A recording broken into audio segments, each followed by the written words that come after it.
ఇంకెన్నాళ్ళు రెంటింట్లో ఉంటాం? సొంత ఇంటి కలను నెరవేర్చుకుందాం. Suman TV biggest property expo October 18th, 19th HSCC Novotel Hyderabad. ఇప్పుడే ఫ్రీ ఎంట్రీ కోసం కాల్ చేయండి. నమస్తే రమగారు. నమస్తే జయ. రమగారు, దీపావళి రోజున మనం లక్ష్మీదేవికి ప్రత్యేకంగా పూజ చేస్తాం కదండి. ఈ రోజే తల్లి ఆవిర్భవించిందని, ఆవిడ కళ్యాణం కూడా జరిగిందని వింటాం కదా. ఒక్కసారి ఆ కథ చెప్పండి రమగారు. అంటే మామూలుగా మనం దీపావళి పండుగ చేసుకునే ప్రధాన కారణాల్లో రకరకాల కథలు చెప్పుకుంటాం కదా. అవును. సో సత్యభామని, రుక్మిణి, మన కృష్ణ పరమాత్మ ఇద్దరు వెళ్ళి నరకాసురుని సంహరించారని, నరకుడు చతుర్దశి నాడు మరణిస్తే మర్నాడు అందరూ పండగ చేసుకున్నారు. అవును, ఇదొక గాథ చెప్పుకుంటాం. అయితే ఈ పండుగ చేసుకోవడంతో పాటు మనం ఇంకోటి ఏం చెప్పుకుంటాం అంటే, లక్ష్మీదేవి క్షీరసాగర మథనం నుంచి ఈ రోజు వెలికి వచ్చింది అని, ఆవిర్భవించింది అని. ఒక్క లక్ష్మీదేవి కాదు, ఎందరో వచ్చారు. దీనికి పూర్వగాథ ఏం చెప్పుకుంటాము.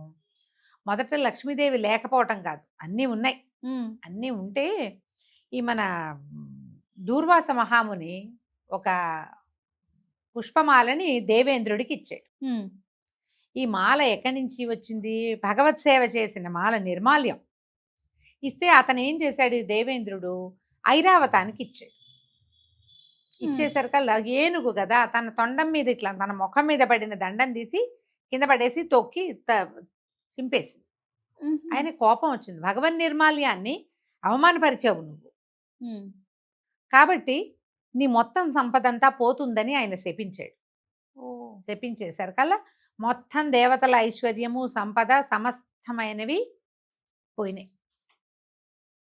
దేవతలు అలోలక్ష్మణానే అయిపోయారు. ఏం చెయ్యాలో తెలియదు. ఎట్లా మళ్ళీ సాధించాలి అదంతా. దాంతో పాటుగా వీళ్ళు అమృత సాధన కూడా, అప్పటికి ఏంటంటే దేవదానవ యుద్ధాలు అవి జరిగేవి. వీళ్ళ దగ్గరున్న ఐశ్వర్యము, ప్రాభవము అంతా పోయేసరికి రాక్షసులకి దొరికిపోయేవాళ్ళు, దెబ్బలు తినేవాళ్ళు బాగా. ఎప్పటికప్పుడు చావు దెబ్బలు తిని కొంతమంది మరణించి ఇట్లా బాధపడేవాళ్ళు. అప్పుడు దీనికి ఎట్లా చేయాలి, మళ్ళీ ఈ పోగొట్టుకున్న ఐశ్వర్యము, ఈ పోగొట్టుకున్న ప్రాభవము, ఈ పోగొట్టుకున్న లక్ష్మి ఎట్లా సాధించాలి అని ప్రయత్నం చేస్తే, అప్పుడు క్షీరసాగర మథనం చేయండి, మళ్ళీ మీరు కోల్పోయినవన్నీ తిరిగి వస్తాయి అని చెప్పారు. అంతకుముందు వీళ్ళ దగ్గర ఏమున్నాయి, అన్ని కల్పవృక్షము, కామధేను లాంటివి, అంటే సేమ్ అవే కాకపోయినా అంత బాగుంది వీళ్ళ పని.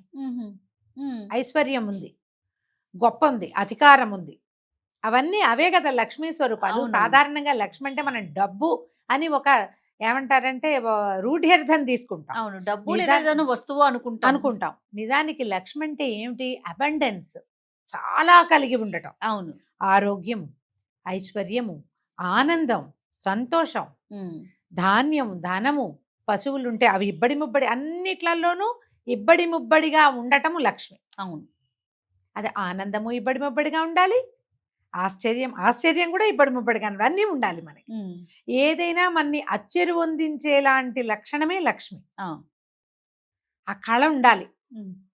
కొంతమంది కనిపిస్తారు సామాన్యంగా ఉంటారు, ముక్కు మొహం కాస్త రంగు తక్కువగా కూడా ఉంటారు, కానీ లక్ష్మీ కళ ఉంటుంది వాళ్ళలో. అవును, వాళ్ళలో ఉన్న లోపల ఉన్న చైతన్యం ఆ లక్షణాన్ని కలిగి ఉంటుంది.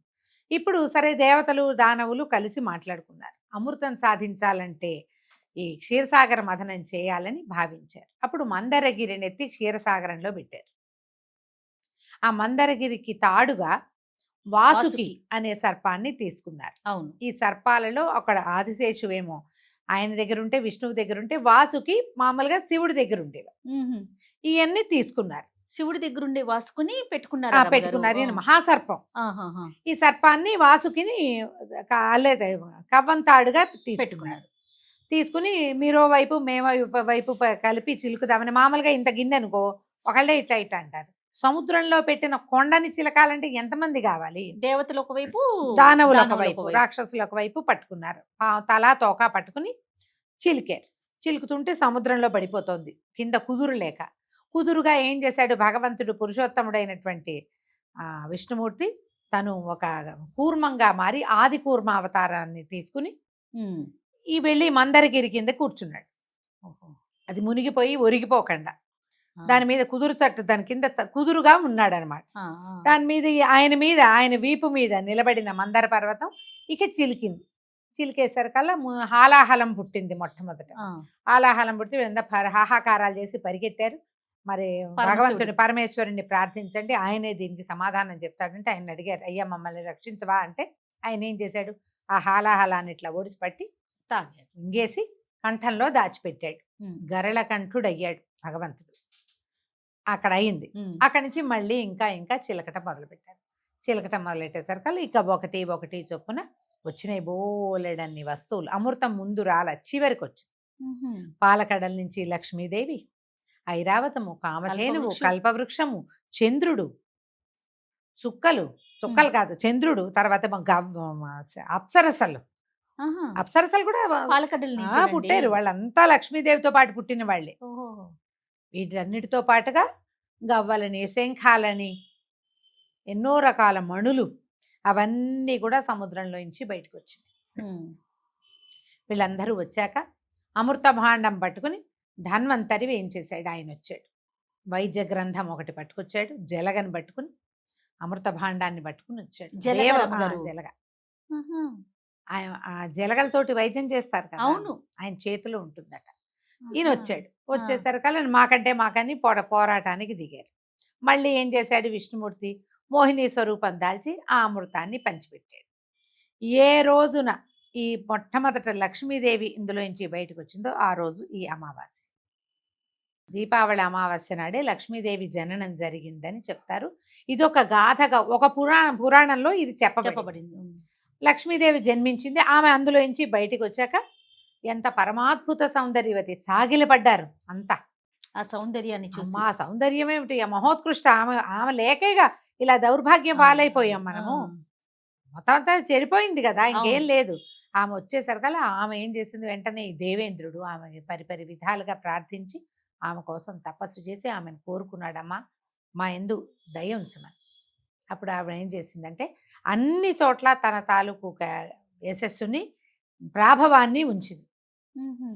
భూమి మీదేమో ధాన్యంగా, ధాన్యలక్ష్మిగా, తర్వాత ఏమో ఈ సముద్రాలలో నీటి యందు కూడా తీయదనాన్ని, అట్లా ప్రతి చోట తన యొక్క గొప్పతనాన్ని ఉంచింది.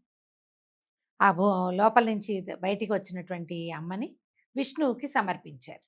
ఉహుం. ఆయన్ని చేరుకుంది. ఆయన ఎత్తి ఆమెను వక్షస్థలంలో పెట్టుకున్నాడు. విష్ణు వక్షస్థల నివాసిని అయిపోయింది అమ్మవారు. ఓ.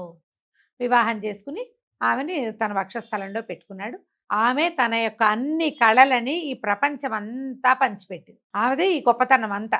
ఏదైనా ఒక చెట్టు నిండా కాయలు కాసినాయంటే లక్ష్మి, ఓ పొలం పూర్తిగా పండిందంటే లక్ష్మి, ఒక ఇంట్లో గోసంపద వృద్ధి చెందిందంటే లక్ష్మి, సంతానం పెరిగారంటే లక్ష్మి, ఆరోగ్యం బాగున్నా లక్ష్మి, ఐశ్వర్యం బాగున్నా లక్ష్మి. ఆమె యొక్క లక్ష్మీ కళ అన్ని చోట్ల వ్యాపించింది. ఇంద్రుడు పరిపరి విధాలుగా ప్రార్థిస్తే అమరావతికి కూడా లక్ష్మీ కళని పంపింది. ఆమె తన కళల్ని అట్లా పంచిపెట్టింది. లక్ష్మి ఏంటంటే మామూలుగా మనకి కళలు అక్కడ ఇక్కడ పెంచాక ఇక్కడ ఉండవనుకుంటారు, అలా ఉండదు. ఆమె పంచిన కొందికి పెరుగుతుంది ఆమె కళ. ఈ రోజున పుట్టింది కాబట్టి ఈ రోజున లక్ష్మీ పూజ చేసుకుంటే మనం కూడా అలా వృద్ధి చెందుతామన్న నమ్మకంతో ఏదో ఒక్క ప్రాంతంలో మొదలయ్యి ఉండొచ్చు. ఇది బహుశా అది అట్లా మెల్లిగా భారతదేశం అంతా పాకింది. ఇందులో వ్యాపారస్తులు వీళ్ళు ఏంటంటే ఈ రోజునే మొత్తం షాపులు, ఇళ్ళు, ఏమైనా వ్యాపార సంస్థలు ఏముంటే వాటన్నిటిని ముందే శుభ్రం చేసుకుని దీపావళి నాడు పూజ చేసుకుని కొత్త పుస్తకాలు పెట్టుకుని ఇట్లా చేసుకుంటారు వాళ్ళ పద్ధతి ప్రకారం. అవును. ఇందులో నార్త్ ఇండియన్స్, ఈ మార్వాడీస్ వాళ్ళు ఎక్కువ చేసుకుంటారు. మన ప్రాంతంలో కూడా అందరూ దీపావళి నాటి రాత్రి పూజ చేసుకోవటమే ఆ విధానం. వారిని చూసి వాళ్ళందరూ బాగున్నారు, మనం అదే కదా చేస్తాం. ఒక పూజ ఒకళ్ళు చేసుకుని వాళ్ళు పైకి వచ్చారనుకో, అది బాగుందని మనం కూడా చేసుకుంటాం. మంచిదే కాబట్టి దాన్ని అలా ఎంకరేజ్ చేయబడుతూ కొన్నాళ్ళకి ఏమవుతుంది, ఇది ఏ ప్రాంతపు పూజో మన ప్రాంతపు పూజగా స్థిరపడుతుంది. వాళ్ళు ఏం చేస్తారు, మనం మన విధానం ప్రకారం చేస్తాం. మనకి షోడశోపచార పూజ చేయటమే మన విధానం. నీకు సౌత్ ఇండియా అంతా కూడా షోడశోపచార అమ్మవారికి 16 ఉపచారాలు సమర్పించటము, నివేదన తయారు చేసి పెట్టడము. కొనుక్కొచ్చి పెట్టే వాళ్ళు ఉండరు, వండి పెట్టాలనుకుంటాం మనం. అవును. బజార్ నుంచి తెచ్చింది మనకు పనికిరాదు. ఇక్కడంతా కూడా వండుకుంటాం. పాయసం చేస్తాం, క్షీరాన్నం చేస్తాం, తర్వాత ఈ బూందీ లడ్డూలని, మైసూర్ పాకులని, శనగపిండితో చేస్తాం కదా బేసన్ లడ్డు అని, అట్లా ఏవో ఒకటి శనగపిండితో చేసిన పదార్థాలని నివేదన చేయటం, మనకున్న సొమ్ములన్నీ అమ్మవారికి సమర్పించడం, కొంత డబ్బులు పెట్టి పూజ చేసుకోవటం, ఎవరెవరి మనసుని బట్టి వాళ్ళు పూజ చేసుకుంటారు. మనం అందుకు లక్ష్మీ పూజ చేసుకోవాలి.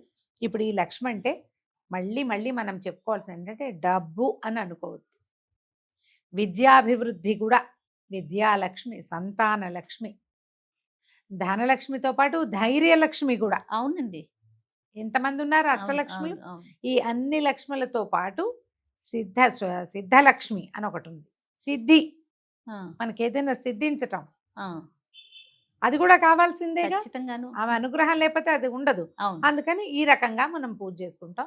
దీనికి ఏమి నియమం లేదమ్మా, ఇలాగే చెయ్యాలి, ఇంతే చెయ్యాలి, ఉమ్. వీళ్ళే చెయ్యాలి, అలా ఏమీ లేదు. అందరూ ఎవరైనా చక్కగా లక్ష్మీ పూజ చేసుకోవచ్చు. హాయిగా చేసుకోండి. కథ ఎంత మంచి కథ చెప్పుకున్నాను చూడండి. చాలా సంతోషం రామ్ గారు. మరొకసారి దీపావళి శుభాకాంక్షలు.